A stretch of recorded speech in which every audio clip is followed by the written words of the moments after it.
Rexigena, chapitre 11. En compagnie de Karen, j'étais dans mon petit bureau, occupé à trier les monceaux de transcriptions de mémoire ancestrale. J'exultais.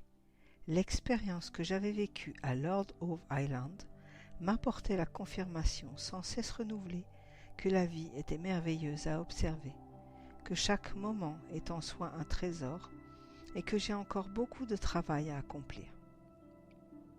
Tous mes souvenirs se sont estompés, lâcha Karen. Il ne me reste que l'émotion ressentie durant les jours passés à me rappeler l'histoire des gens des étoiles. Je lui lançai un regard. Te souviens-tu toujours de ta vision qui te montrait accouchant dans ce berceau de pierre à Karyong ? Pour ce qui concerne la mémoire visuelle, tout a disparu. Mais il me reste quelques sensations, j'ignore pourquoi. Par contre, un souvenir très ancien qui appartient à ma vie présente me revient. Lequel ? Je prenais le thé chez des amis et on me présenta un homme, Peter, je crois. Quand je me levai pour aller le saluer, la pièce se mit à tourner comme une roue et j'entendis un tintement de cloche ou une sirène d'ambulance, je ne sais comment définir ce son. Puis je rentrai à la maison, mais mon vertige ne m'avait pas quitté et je dus m'asseoir. À ce moment-là, des images m'apparurent, et je me vis dans un passé lointain, dans une autre vie. Je crois que je portais un de ces chapeaux pointus de l'époque élisabéthaine. J'étais mince, et ma robe flottait autour de mon corps. Il régnait une atmosphère de champ de bataille, et j'avais l'impression que quelqu'un était étendu en travers de mes genoux. Il me vint à l'idée qu'il pouvait s'agir d'un frère ou d'un fils, ou bien encore d'un mari blessé que j'aurais tiré à pas à l'écart pour lui venir en aide. Quand mon regard descendait vers l'épaisse chevelure brune de la personne en question, le chagrin m'écrasait aussitôt. Je m'ingéniais encore à trouver de quelle année, de quelle bataille il s'agissait. J'ai vu le chiffre 9, avec un petit zéro derrière, et un autre zéro plus petit encore, et puis d'autres chiffres qui disparurent dans une sorte de brouillard. Mon regard a tenté de percer la brume que j'ai attribuée à la fumée provenant des canons, et je me demande toujours s'il y avait 2 ou 3 zéros, peut-être même davantage. Cette scène est revenue régulièrement au cours des années. Je lui souris. L'important, c'est ce qui reste gravé dans le cœur. Peut-être les images que tu as vues à l'époque sont-elles moins nettes aujourd'hui, mais tu as gardé les sensations et les émotions, c'est ce qui compte. Le son d'une percussion monta jusqu'à nous. J'allais regarder par la fenêtre. C'était Jerry qui approchait de la maison en frappant sur un tambour orné de plumes. J'ouvris la fenêtre pour faire signe à notre ami. Il s'approcha et apercevant Karen, il lui adressa un sourire, puis il tourna vers moi ses grands yeux bruns amicaux. « J'ai, dit-il, rêvé que nous retournions tous à Karyong. » Il me fallut quelques secondes pour réagir. En règle générale, je m'adapte facilement au courant des événements à mesure qu'ils se produisent, sans trop chercher à les analyser. Jerry attendait. Un quart d'heure plus tard, nous roulions tous les trois sur l'autoroute en direction de Karyong. Karen, installée à l'arrière, se pencha vers Jerry, assis à côté de moi avec le tambour. « Où avez-vous trouvé cet instrument ?» interrogea-t-elle. « La tribu Cherokee m'en a fait cadeau quand j'étais en Amérique, » répondit-il en se tournant vers elle. « 2 ans ont passé, Karen. Qu'avez-vous appris ?» Elle eut un rire nerveux. « J'ai tout oublié, c'est parti. » Elle se souvient des sensations, intervint-je. « Pourquoi cette amnésie lance-t-il à l'intention de Karen ? Il m'était impossible de distinguer le visage de mon ami dans le rétroviseur, mais à en juger au son de sa voix, son trouble était indéniable. Je ne sais pas. Et vous, que vous rappelez-vous ? Elle semblait sur la défensive. Me rappeler quoi ? J'ai appris tous ces trucs dès ma plus tendre enfance. Et le premier jour à Karyong ? J'ai le souvenir de vous et du vaisseau s'abîmant dans l'océan, répondit-il en souriant. J'ai aussi la mémoire d'une académie où je portais un uniforme bleu. Je ne l'ai pas appris, ce sont mes souvenirs. C'est facile pour moi, je suis Cory. Pas moi, riposta Karen en agitant la main. Il se tourna vers moi et lança. Karen a-t-elle oublié avoir donné naissance à ce petit être plein de poils ? Jerry, s'il vous plaît, suppliai-je. Mon ami éclata en sanglots. Je cherchais un endroit pour me garer. Non loin de là, j'aperçus une aire de repos bordée d'arbres magnifiques. J'arrêtai la voiture et sortis ouvrir la porte du côté de Karen. Je l'entraînai vers les arbres, tandis qu'elle pleurait à chaudes larmes. Jerry nous suivit. Je le regardai en soupirant, puis m'adressai à Karen. « Tout va bien. Tu ne te souviens pas vraiment, mais il n'y a pas de quoi pleurer. » Entre deux sanglots, elle pointa un doigt réprobateur vers Jerry en disant « Ça m'est revenu, maintenant. Il m'a rappelé ce qui s'est passé. » « Ça vaut mieux, déclara-t-il en lui faisant un clin d'œil. Karen s'installa sur un banc de rondins en reniflant. Jerry prit sa main. « Laissons-lui le temps de refaire surface, lâcha-t-il. Nous allâmes nous installer un peu plus loin pour la laisser tranquille. « Et vous, Val, qu'avez-vous appris depuis 2 ans ?» demanda-t-il. Tout à coup, les visages de tous ceux qui avaient surgi dans ma vie pour apporter au puzzle une des pièces manquantes s'imposèrent à mon esprit. Le premier à m'avoir aidé à mettre la machine en mouvement était assis près de moi en cet instant, avec un regard incroyablement chaleureux plongé dans le mien. Je me sentais si merveilleusement bien. Nous avions l'espoir et l'amour dans nos cœurs. Quelques larmes perlèrent au bord des paupières. « Je ne sais par où commencer, lui affirmai-je. »« Par le commencement, lança-t-il taquin. »« Eh bien, je ne connais pas toute l'histoire. Je peux seulement appréhender une partie de la situation. Les anges ont en eux le pouvoir de création. À chacun d'eux est affectée une région particulière où il peut librement exercer ses compétences. Ils ont l'autorisation du Créateur de concevoir des êtres physiques. Certains anges, il y a des milliards d'années, se sont écartés de la lumière des origines. C'est arrivé presque par accident. Ces anges fabriquèrent des êtres physiques dépourvus d'amour, appelés les Dracos, qui à leur tour élaborèrent les reptiliens. Les Cory les connaissent, acquiesça Jerry, tout comme ils connaissent le peuple lézard et le peuple serpent. Vraiment, laissai-je échapper impressionné. Oui. Eh bien, poursuivis-je, les Dracos ne possèdent pas la lumière de l'amour et de la compassion, car les anges qui les ont créés l'avaient perdue eux-mêmes. Ils ne pouvaient donc pas la leur transmettre. Les pistes du temps du rêve, m'interrompit-il, nous indiquent que les peuples lézards et serpents n'aimaient pas la terre. Ils sont venus ici il y a fort longtemps pour faire la guerre. La particularité de ces créatures tient dans le fait qu'elles pouvaient changer de forme. Ainsi, ils kidnappèrent des personnes dans nos tribus. Nos enseignements nous mettent en garde et nous informent de rester auprès de nos sages, que certains appellent aussi aînés ou anciens, afin de regrouper les gens et de les protéger. En effet, répliquai-je, et aussi parce que les Dracos se nourrissent de la conscience de créatures vivantes. Au début, les formes de vie primaires leur suffisaient, puis ils s'en prirent aux civilisations des mondes des étoiles. « Voulez-vous dire, demanda Jerry, que les Dracos mangeaient les nôtres ? Pas leur corps, juste leur conscience. Les corps mouraient de toute façon, c'est ainsi que vivaient les Dracos. Ces Dracos existent-ils toujours ? Pas vraiment, dis-je avant d'être interrompu par Karen, qui rassérénée s'était approchée. Alors, que s'est-il passé ? Demanda-t-elle. Les mondes des étoiles s'efforcèrent par tous les moyens de résoudre le problème Draco et de mettre un terme aux interminables affrontements faisant rage à travers la Voie lactée. Les créatures aimantes et intelligentes qui peuplaient la galaxie eurent à lutter pour leur survie. La création de la planète Terre était un phénomène unique et sans précédent. Le plan original consistait à l'ensemencer avec des êtres issus de l'amour et de la compassion. Leur rôle étant de se multiplier et servir d'hôtes aux Dracos et à beaucoup d'autres.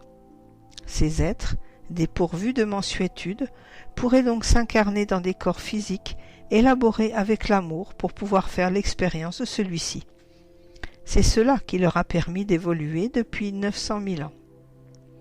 Les gens des étoiles ont réussi à faire de notre corps un véhicule parfait. La haine, la violence et la folie de la race humaine sont autant d'outils qui permettent à ce véhicule de vivre ce que sont le chagrin, la compassion, l'humilité et finalement l'amour, et de les comprendre. Les êtres humains sont maintenant des milliards. Depuis nos débuts, nous avons donné des opportunités infinies d'incarnation à des êtres de l'univers tout entier. Où pensez-vous que cette expérience nous mène ? Demanda Jerry. Je lui ai retourné sa question. Renversant la tête en arrière, il éclata de rire. « Mon peuple va bientôt partir, me lança-t-il une fois calmé. Le cycle est presque terminé, même si l'esprit aborigène de la Terre est ici pour toujours. » « Que va-t-il se passer ?» interrogea Karen. Jerry se tourna vers moi dans l'attente de la réponse. « Il se produit actuellement une accélération qui affecte partiellement le temps, lâchai-je. Un éveil de l'amour est en route, et ceux qui le suivront entreront dans un âge de paix et d'harmonie. » Il leva la main. « Et les autres ?» Je me mis debout. Ils seront incapables de survivre à une vibration plus élevée, à son accélération. Il n'y a pas de problème, ils se réincarneront sur une autre planète du même type que la Terre, nantis d'une fréquence plus basse, et poursuivront leur voyage. Au bout du compte, tout le monde réussit, car l'amour a toujours le dernier mot.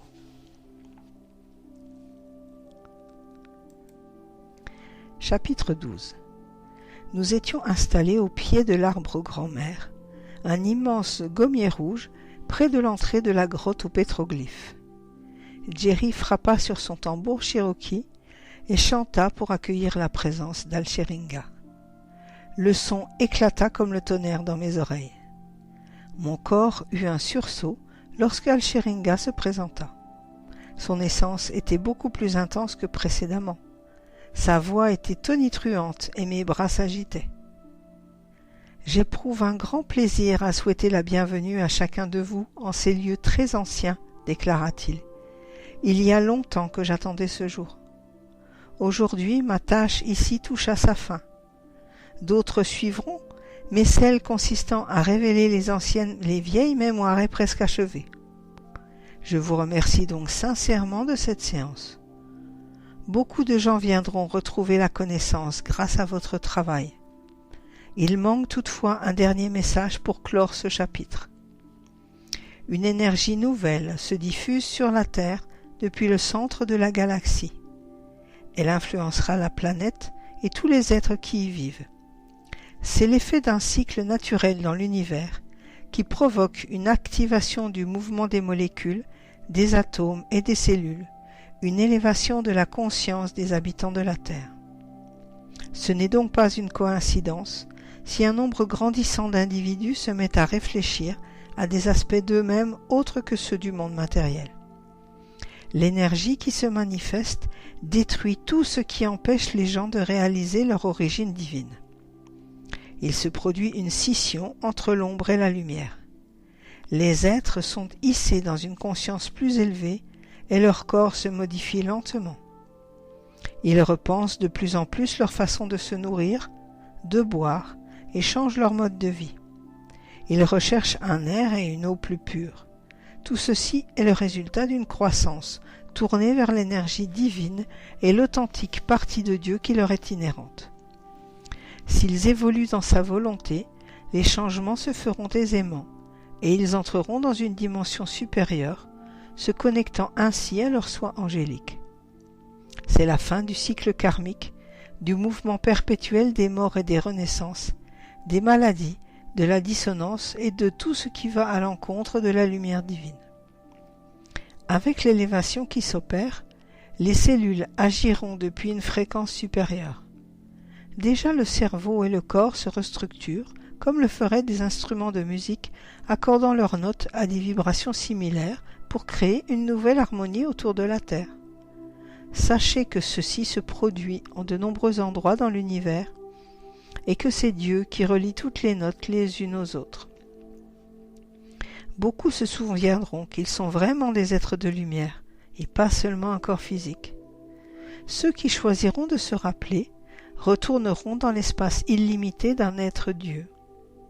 La connaissance, la compréhension sont en chacun. Il s'agit simplement de déverrouiller les portes pour y avoir accès. La condition primordiale est d'exprimer sincèrement le désir de se connecter à l'énergie de Dieu et le reste suivra. Certains attribueront ce phénomène à l'intuition. Si vous la suivez, votre vie sera plus facile. Concentrez-vous sur ce point. N'ayez pas peur, car nous venons avec l'amour au cœur et nous souhaitons seulement vous accompagner. Priez intérieurement pour la paix et rendez grâce à Dieu de vous aider à l'installer sur terre. Ressentez les mots de votre prière à l'intérieur de votre cœur et laissez-les propager leur énergie, puis conservez-la en vous en permanence. Si vous pensez et agissez avec amour, celui-ci revient vers vous. C'est la loi de causalité, le retour karmique. Mettez de l'amour dans chacune de vos pensées, dans chacune de vos actions, c'est très simple. Si chacun se comporte ainsi, la récompense sera l'amour, et avec celui-ci, lui sera rendu le pouvoir de la source Dieu. La paix régnera alors dans l'univers. C'est à cette fin que tous les êtres s'incarnent sur le plan physique pour mettre l'amour en action dans le royaume terrestre et le partager. Mes propos ont-ils du sens pour vous ? Karen s'exprima. Oui, mais pourquoi avons-nous fait ceci ? Parce que vous y êtes engagé il y a longtemps, chacun de vous. Maintenant que la boîte de Pandore va s'ouvrir, son contenu se répandra afin d'apporter la compréhension. Beaucoup seront touchés et transformeront leur vie car ils auront aperçu la lumière. Car c'est bien de cela qu'il s'agit, la victoire de la lumière et de l'amour. Postface. L'information contenue dans cet ouvrage n'est la propriété de personne. Il vous appartient de décider si ce message vous concerne, auquel cas ces pages auront rempli leur mission. Le temps et l'effort d'un grand nombre de gens ont fourni le matériau nécessaire à la conception de cet ouvrage. Matériau qui a dû subir un tri important pour ne pas en faire un pavé indigeste. Une grande partie des channelings d'Alsheringa et d'Egarina a été écartée. Sans ces personnes, dont les noms pour la plupart ont été modifiés pour d'évidents motifs de discrétion, et sans les messages inspirés, cet ouvrage n'existerait pas. Elles ont fourni de remarquables indices concernant des événements extrêmement anciens. Pour la majorité, elles ont été soumises à des catharsis émotionnelles très traumatisantes en laissant leur mémoire remonter à la lumière, moi y compris. Beaucoup ont eu de sérieux doutes quant à ces souvenirs. Au début, j'ai eu les miens aussi, mais Alsheringa puis la merveilleuse continuité dans les lectures m'ont finalement convaincu. De toute cette information est née une compréhension de notre origine, laquelle se résume comme suit. Des anges, il y a des milliards d'années, se détournèrent de la lumière du Créateur.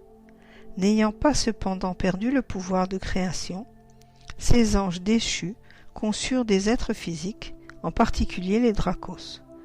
Si en ceux-ci avait été déposée la lumière du Créateur, ils n'avaient pourtant pas celle de l'amour et de la compassion. Ils se multiplièrent comme les autres, déployant leur règne jusqu'au monde des étoiles, aux confins de la galaxie. Les Dracos se nourrissaient de la conscience des créatures vivantes. Au commencement, ils s'en prenaient aux formes de vie simples, mais un jour ils s'attaquèrent aux êtres des étoiles, lesquels durent lutter pour leur survie. Des guerres sans fin faisaient rage dans l'univers. Au moyen de ce que nous appelons aujourd'hui la technologie génétique, les Dracos élaborèrent les reptoïdes, les dinoïdes et quelques autres races. Toutes étaient leurs esclaves et leur nourriture. À leur tour, ces ethnies se répandirent, s'installant dans de nombreux endroits de la Voie lactée. Les gens des étoiles s'appliquèrent par d'innombrables efforts à résoudre le problème des Dracos et la situation désastreuse qu'ils avaient perpétuée. À l'origine, la planète Terre était destinée à devenir le jardin d'Éden, un flambeau de lumière étincelante dans ce coin bien sombre du cosmos. Le plan supérieur était d'ensemencer la planète d'êtres nés de l'amour et de la compassion, appelés à se reproduire et à servir d'hôtes pour que ceux qui n'avaient jamais connu la lumière en fassent l'expérience, ce qui leur permettrait d'évoluer. Mais au premier stade du développement de la planète, longtemps avant qu'elle ait été fécondée d'êtres physiques faits d'amour et de lumière, elle fut envahie par les cultures reptoïdes et dinoïdes. Des millions d'années durant, ces races occupèrent la Terre, y donnèrent naissance aux dinosaures et à d'autres formes de vie qui servaient de pitance aux Dracos, ce qui laissait pendant ce temps les reptoïdes à l'abri de leur voracité. Il s'ensuivit une compétition féroce entre les reptoïdes et les dinoïdes qui rivalisaient dans l'invention des reptiles les plus gros et les plus violents. Les dinosaures envahirent totalement la Terre. C'est alors que des êtres des étoiles vinrent à titre d'observateurs et descendirent dans les océans sous la forme de baleines et de dauphins. Malgré des négociations suivies entre le Conseil galactique interstellaire et les Dracos, il apparut que ces derniers n'avaient aucune intention de relâcher leur contrôle sur la planète ou sur les créatures qui y étaient implantées. Une race d'un des mondes des étoiles, connue comme le peuple lion ou peuple chat, fut appelée à la rescousse pour transformer l'environnement de la Terre et la débarrasser des dinosaures.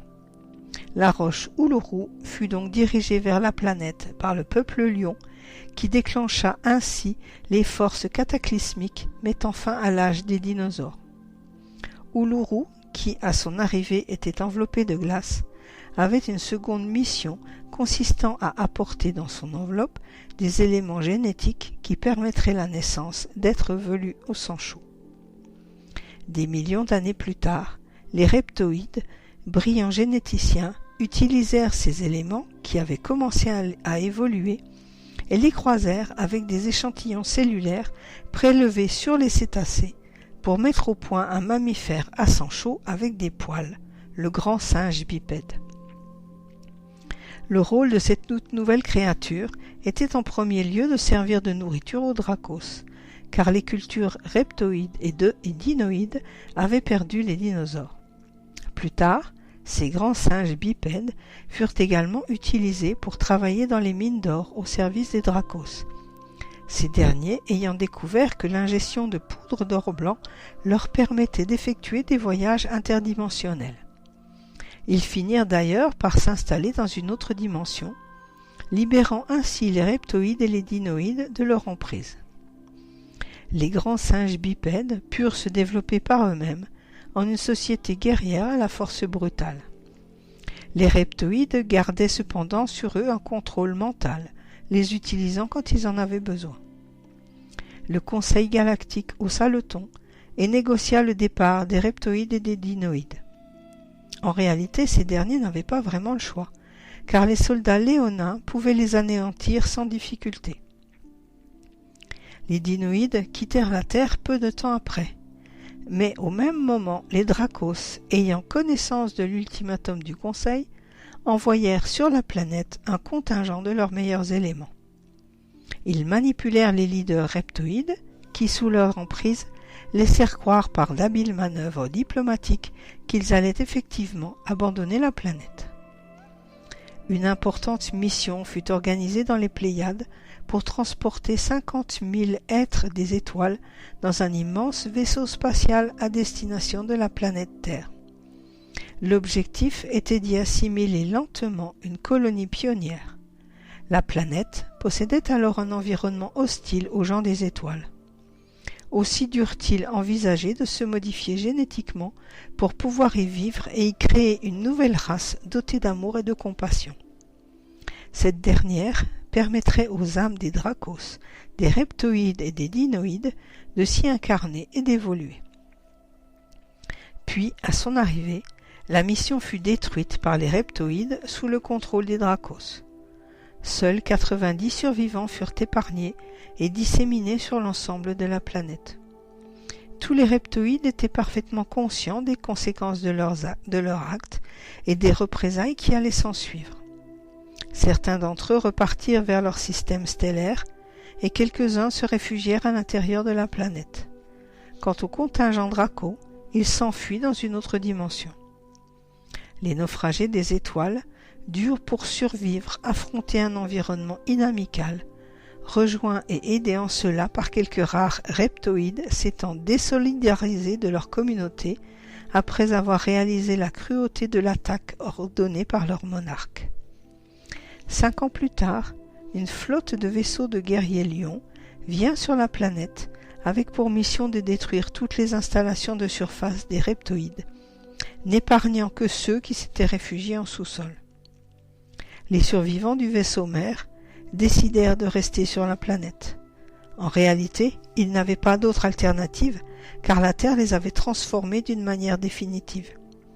Ils finirent par créer les fondements de la race humaine, une nouvelle race d'êtres dotée de la lumière de l'amour et de la compassion. Celle-ci compte aujourd'hui des milliards d'individus. Pendant 900 000 ans, les êtres humains ont offert une infinité d'opportunités d'incarnation et d'évolution aux âmes dracos, reptoïdes, dinoïdes, ainsi qu'à celles des mondes des étoiles. Ce cycle initiatique est presque arrivé à son terme. Il reste peu de temps pour un éveil total. Un âge d'or va bientôt voir le jour sur la Terre, et ceux qui choisiront de suivre la lumière de l'amour entreront dans une ère de paix et d'harmonie. Quant à ceux qui ne feront pas ce choix-là, ils seront incapables de survivre dans la nouvelle et subtile vibration et ils s'incarneront dans un autre endroit, peut-être semblable à la Terre, où ils poursuivront leur voyage d'évolution vers l'amour. Ils finiront eux aussi par réussir, car le pouvoir de l'amour conquiert tout sur son passage.